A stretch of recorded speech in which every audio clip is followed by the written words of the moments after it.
So this first method is called solving quadratics using GCF method. And basically what we're going to do is look at equations that are in the form ax squared plus bx equals 0. What's going to happen is the c term or the constant's not going to be there. So it's going to be a double, okay? And when both of them have an x term, that indicates that you're going to have a GCF to take out. So GCF when both terms have an x in them. All right, so what we're going to do is we're going to use x as the GCF and then solve the equation. Here's an example of what I'm talking about. Example 1. If I have x squared minus 23x equals 0, this is an example of a GCF because you see the ax squared and you see the bx, there's no c value. So both of these have an x in them to divide out. So what we do is, because both of these have an x term, we're going to divide an x out, and only one of them, because 23 only has one to give, and they have to give the same amount. So we're going to take and factor out an x, and then reduce each of these by 1x. So x squared, if I reduce it by one of them, there's still one left in there. And then that negative 23x, when I reduce that by x, I just have negative 23 left. And then that's equal to 0.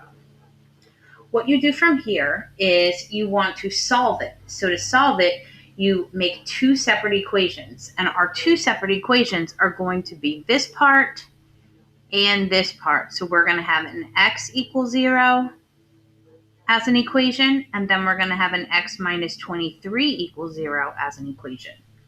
Keep in mind that x equals 0 is already solved, so you don't have to do anything because x is by itself already. But on this one, we have to solve for x by moving the 23 over to the other side of equals. So we would add 23 to move it using correct math procedures. Cancel this side out, and you get x equals positive 23 as one of your final answers. So you have two answers to this quadratic. The first answer is 0, and the second answer is positive 23. Both of these work. These are not parentheses. If it was parentheses, it would look like a coordinate. These are curly braces, and that means that you would have two x values as solutions. Let's take a look at another one. If I have a different type of example, like one where I have 6x squared equals 12, okay, excuse me. This is not equal to 0, and that's a problem. We always want our quadratics equal to 0.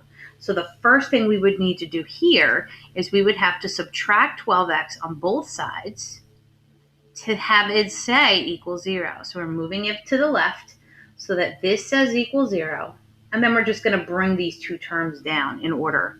So this would be 6x squared minus 12x. Keep in mind, it's still in the same format. Like we've got our ax squared and our bx. We have our 6x squared and our negative 12x. And there's no c term, and they both have an x to give. But they also have a GCF of 6. See how 6 goes into 6 and 6 goes into 12? So over here, I would factor out a 6x. Again, factoring out a 6 because 6 is a common divider of 6 and 12. And then, after I divide the 6 out on the first term and reduce that by 1x, I still left with 1x. And when I divide out the 6 by the negative 12, I'm going to get negative 2, and that x taken out means there's no x left in that. So when I reduce that by 1, there's none left in there. So this gives me two separate equations that I'm going to solve for. I'm going to have 6x equals 0, and I'm going to have x minus 2 equals 0. And what I have to do with this one is I've got to solve for x by dividing both sides by 6 because I'm doing opposite operations. And 0 divided by 6 is 0. Over here, I got to get x by itself by doing its inverse operation, so I'm going to be adding 2. And I get x equals 2. So my final answers for this quadratic are 0 and 2. So these are both solutions to this quadratic. Again, keeping in mind that quadratics always have to be equal to 0. So I think with having these in mind, one of the things that I would like you to do is I'd like you to take a look at your assignment, and the question number 31 and 32 go along with this section of the notes for GCF. So if you have questions, please contact me. Otherwise, good luck.